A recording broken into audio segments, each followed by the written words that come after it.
नमस्कार मित्रों, आज हमारे पंडित भारत पाराशर जी आपको बताएंगे कि मौनी अमावस्या के बारे में पूरी जानकारी सुने। मौनी अमावस्या का दिन उपासना का माना जाता है।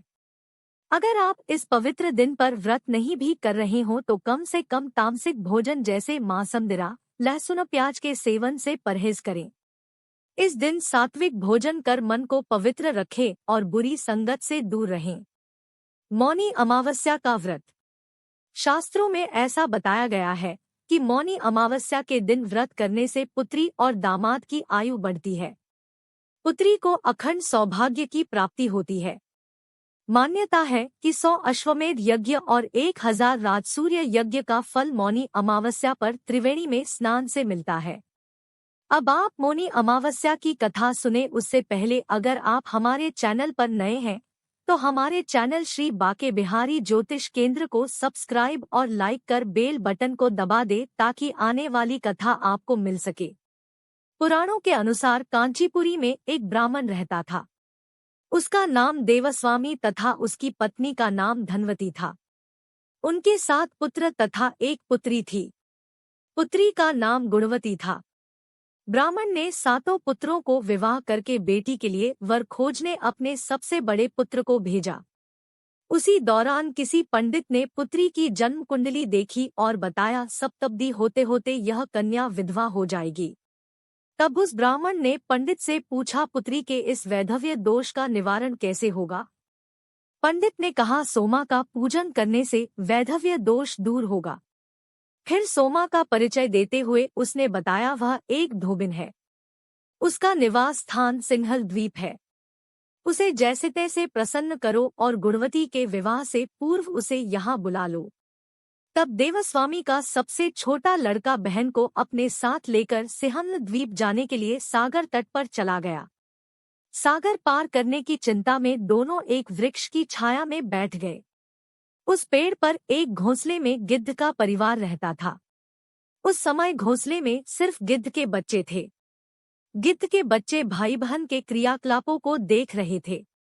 सायंकाल के समय उन बच्चों गिद्ध के बच्चों की माँ आई तो उन्होंने भोजन नहीं किया। वह अपनी माँ से बोले नीचे 2 प्राणी सुबह से भूखे प्यासे बैठे हैं। जब तक वे कुछ नहीं खा लेते तब तक हम भी कुछ नहीं खाएंगे।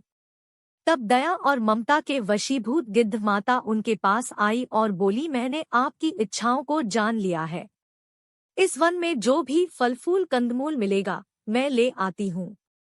आप भोजन कर लीजिए। मैं प्रातः काल आपको सागर पार कराकर सिंहल द्वीप की सीमा के पास पहुँचा दूंगी। और वे दोनों भाई बहन माता की सहायता से सोमा के यहाँ जा पहुँचे। वे नित्य प्रातः उठकर सोमा का घर झाड़ कर लीप देते थे। एक दिन सोमा ने अपनी बहुओं से पूछा हमारे घर कौन बुहारता है, कौन लीपा पोता है। सबने कहा हमारे सिवाय और कौन बाहर से इस काम को करने आएगा। किंतु सोमा को उनकी बातों पर विश्वास नहीं हुआ।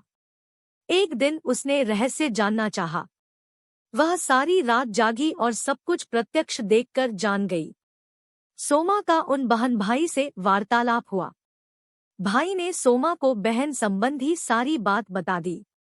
सोमा ने उनकी श्रम साधना तथा सेवा से प्रसन्न होकर उचित समय पर उनके घर पहुंचने का वचन देकर कन्या के वैधव्य दोष निवारण का आश्वासन दे दिया। मगर भाई ने उससे अपने साथ चलने का आग्रह किया। आग्रह करने पर सोमा उनके साथ चल दी। चलते समय सोमा ने बहुओं से कहा मेरी अनुपस्थिति में यदि किसी का देहांत हो जाए तो उसके शरीर को नष्ट मत करना, मेरा इंतजार करना। और फिर सोमा बहन भाई के साथ कांचीपुरी पहुंच गई। दूसरे दिन गुणवती के विवाह का कार्यक्रम तय हो गया। सप्तब्दी होते ही उसका पति मर गया। सोमा ने तुरंत अपने संचित पुण्यों का फल गुणवती को प्रदान कर दिया। तुरंत ही उसका पति जीवित हो उठा। सोमा उन्हें आशीर्वाद देकर अपने घर चली गई। उधर गुणवती को पुण्यफल देने से सोमा के पुत्र जामाता तथा पति की मृत्यु हो गई। सोमा ने पुण्यफल संचित करने के लिए मार्ग में अश्वत्थ पीपल वृक्ष की छाया में विष्णुजी का पूजन करके 108 परिक्रमाएं की। इसके पूर्ण होने पर उसके परिवार के मृतक जन जीवित हो उठे। निष्काम भाव से सेवा का फल मधुर होता है। इस व्रत का यही लक्ष्य है। इस प्रकार की कथा सुनने के लिए हमारे चैनल को सब्सक्राइब जरूर करें। सभी को राधे राधे।